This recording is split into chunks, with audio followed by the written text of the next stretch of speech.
gradually the rate of flow of the river starts to slow down, it gets more infiltration, you start to refill more groundwater, and eventually, in a glacial cycle, that river will come back and be trapped by a mountain range. So it makes a lake, and the lake has no exit, so it's technically called an inland sea. Do you know what the difference in a sea and a lake? Lakes all have an exit. So lakes are freshwater. Yeah, so lakes have an exit, so they're freshwater, but if they're trapped, then the water cannot escape, it evaporates, the salt is left, they become saline eventually. So all salt lakes aren't lakes, they're seas by definition. Including Great Lakes? Including the Great Lakes. Yeah.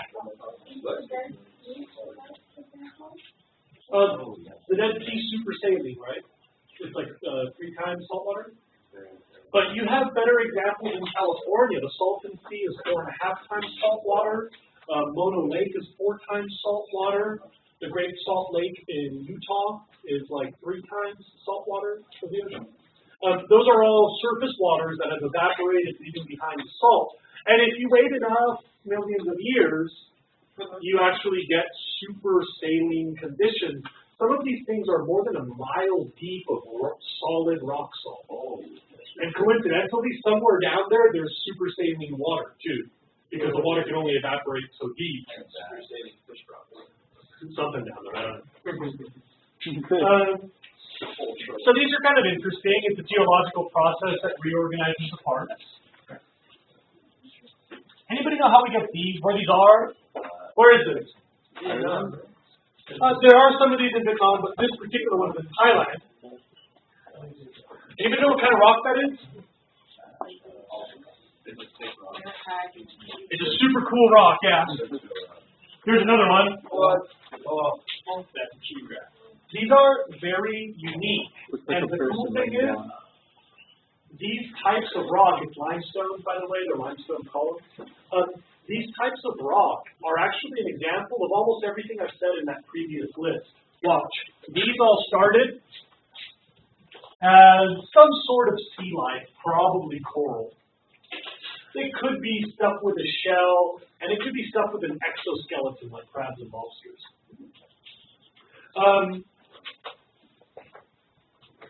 Some force, like a fish or an extreme wave, will break up the coral skeleton, makes what's called puka sand. Anybody seen puka sand, usually in the tropics? It's a really coarse, lightweight sand. That's little pieces of seashells and little pieces of coral. Imagine you get weathering and erosion of the calcium carbonate structure until you get puka sand. That puka sand gets finally powdered by mechanical weathering in the bottom of the ocean until it makes a sedimentary deposit in a deep ocean pocket somewhere. It lithifies chemically to form rock. That rock is usually metamorphosed into limestone or maybe marble, depending on how hot it gets. Then it has to be uplifted to the surface, eroded, usually chemically eroded, because all rain's a little acidic and calcium carbonate limestone is basic. And then, now that it's been uplifted and eroded, you'll be left with these nifty limestone columns. They're probably a kernel of unique composition within the other stuff. So usually what's left is like a vein where the limestone in its metamorphic history has probably squeezed through other stuff and becomes denser than the things around it. Or it could be the opposite. It's been infused by something which has raised its density. Does that make sense? Anybody know how much time we have in this weird schedule today? No idea. I think 14 minutes would be if this was normal class. Is that possible? Anybody have this week's schedule?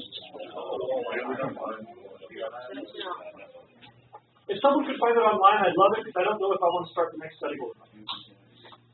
In my other classes, I run out of time right here, so I don't want to get too far ahead of myself. but I did move a little quicker on purpose today. So So it's just sort of similar to the way that like buttes form like the desert and there's like pillars. yeah, Is it just like as of that rocks or like yeah. I mean, don't forget that weathering happens to all rocks, so whatever is left had to be somehow unique. Like our mountains are the densest kernel at the inside of giant sedimentary sandstone deposits.